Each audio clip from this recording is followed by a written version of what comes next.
হরে কৃষ্ণ, হর হর মহাদেব। তো এখন চলছে পবিত্র শ্রাবণ মাস, আর এই শ্রাবণ মাসে মহাদেবের পুজো করে না এরকম কেউ নেই। তো আপনারা কি জানেন সঠিক নিয়মে কিভাবে মহাদেবের পূজা অভিষেক করা উচিত? তো অনেকেই অনেক রকমভাবে মহাদেবের পূজা অভিষেক করে থাকেন। সঙ্গে অনেক কিছু বস্তু দেন যেগুলো দেওয়া উচিত নয়।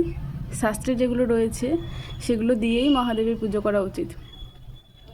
তো মহাদেবের পুজোর জন্য বেশ কিছু ফুল রয়েছে, যেমন হচ্ছে আকন্দ ফুল, ধুতরা ফুল, এছাড়া রয়েছে বেলপাতা।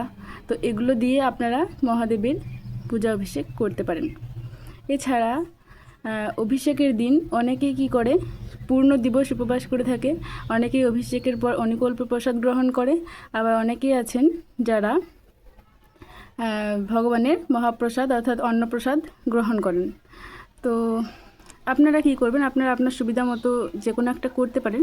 কিন্তু ইস্কন ভক্তরা যেটা করে সেটা হচ্ছে সকালবেলায় স্নানাদি কার্য সেরে, আচমন সেরে, তারপর তারা মহাদেবের অভিষেক করে নেয়।